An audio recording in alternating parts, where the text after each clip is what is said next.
आप सब कैसे हो? आई होप कि आप सब अच्छे होंगे, स्वस्थ होंगे, मस्त होंगे, अपने दिन में बहुत खुश होंगे। तो आज हम प्रोटोजोआ के बारे में पढ़ेंगे, फाइलम प्रोटोजोआ के बारे में पढ़ेंगे और संपूर्ण जानकारी लेंगे। प्रोटोजोआ का अर्थ क्या होता है, प्रोटोजोआ की खोज किसने और कब किया था, जिसके अंतर्गत फाइलम प्रोटोजोआ का अर्थ क्या, प्रोटोजोआ का नाम किसने रखा, प्रोटोजोआ का लक्षण क्या है, प्रोटोजोआ के जंतु, उनकी और संरचना इस भागों में बांटा गया। प्रोटोजोआ का वर्गीकरण कितने भागों में बांटा गया प्रोटोजोआ। तो चलिए हम आगे चलते हैं बिना देरी किए हुए।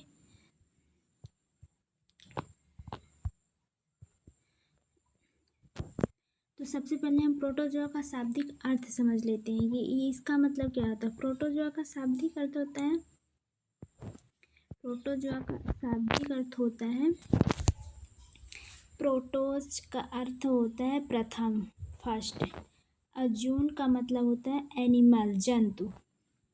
इस प्रकार से यह प्रोटोजोआ का शाब्दिक अर्थ हुआ प्रथम जंतु अथवा आद्य जंतु, प्रथम जंतु। ये जो प्रोटोजोआ है सृष्टि के प्रथम जंतु माने जाते हैं। ये जो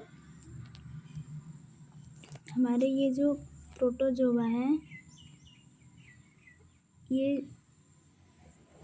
सृष्टि के प्रथम जंतु माने जाते हैं। ठीक, तो चलिए हम आगे चलते हैं। सर्वप्रथम ल्यूवेनहांग ने 1677 में सूक्ष्मदर्शी की सहायता से इन जंतुओं का अध्ययन किया था। सर्वप्रथम हमारे ल्यूवेनहांग ने 1677 में सूक्ष्मदर्शी की सहायता से इन जंतुओं का अध्ययन किया था। उन्होंने इन जंतुओं को माइक्रोस्कोप एनिमल्स का नाम दिया था। उन्होंने सूक्ष्मदर्शी को देखने के लिए लगभग 250 से ज़्यादा सूक्ष्मदर्शी का प्रयोग किया था, बनाया गया था।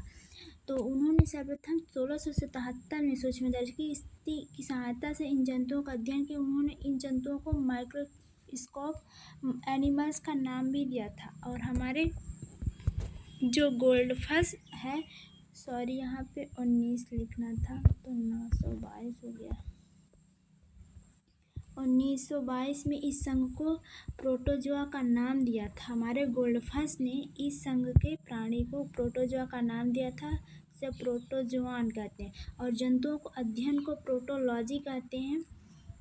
और इन्होंने जब अध्ययन किया था इसका, तो इस अध्ययन का नाम प्रोटोलॉजी के नाम का प्रोटोलॉजी का नाम दिया था गोल्डफिश ने।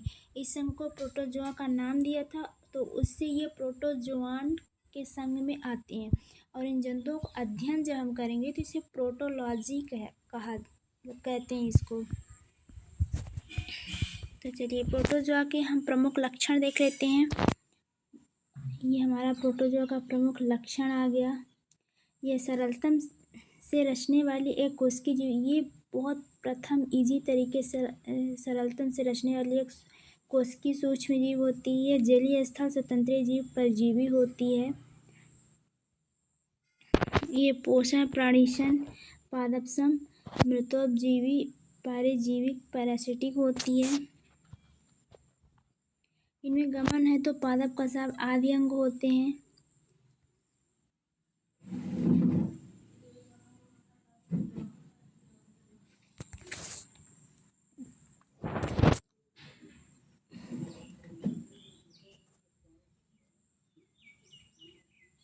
पछाम आदि होते हैं। सामान्य शरीर की सतह विसरण द्वारा होता है, संकुचनशील होते हैं।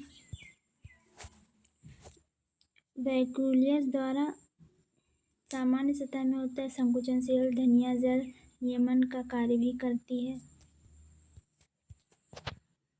प्रोटोजोआ के संघ वर्गीकरण, मास्टिगोफोरा जिसको हम बोलते हैं, सार्कोडेना या रहिजोपोरा, स्पोरोजोआ, सेलियोफोरा या सिलिएटा। मास्टिगोफोरा चाबुक सदृश एक से अधिक कशेरुकियां रहती है। जो कि तैरने में सहायता करती है। इनके प्रमुख जंतु कौन से होंगे? Euglena, trypanosome, giardia.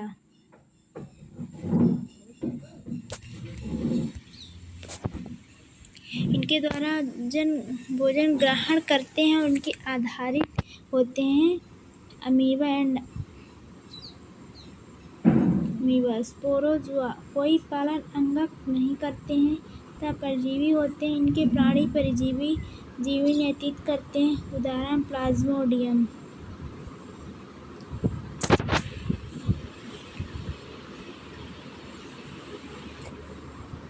यह एक पारोग्रमित द्वारा भोजन गमन करते हैं, इसलिए इंटर केंद्र होता है जिसमें दीर्घ केंद्रिका या लघु केंद्रिका होती है। उदाहरण पैरामीशियम वर्तिसेल। अब हम आ गए हैं प्रोटोजोआ के जंतुओं का वर्गीकरण। ठीक,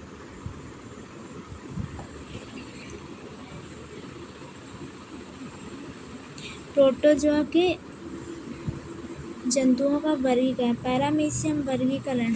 तो चलिए हम आगे देख लेते हैं। संघ प्रोटोजोआ। उपसंघ सीलियोफोरा। वर्ग सीलिएटा। उपवर्ग होलोट्राई। ऑर्डर वंश पैरामीशियम। वंशों का आदान प्रदान प्रत्येक जीवधारियों की सामान्य शरीर की सतह के द्वारा होता है। इस संघीय जंतुओं में लैंगिक जनक सेक्सुअल रिप्रोडक्शन, अलैंगिक जनक रिप्रोडक्शन जनन पाया जाता है। उदाहरण amoeba, paramecium, Euglena, Plasmodium, malaria परजीवी, ओपेलाइना। प्रोटोजोआ संघ का वर्गीकरण, मास्टिगोफोरा, सार्कोडेना, राजीपोडा, स्पारोजिया, सेलियोफोरा या सीलिएटा। मास्टिगोफोरा चाबुक सदृश होता है।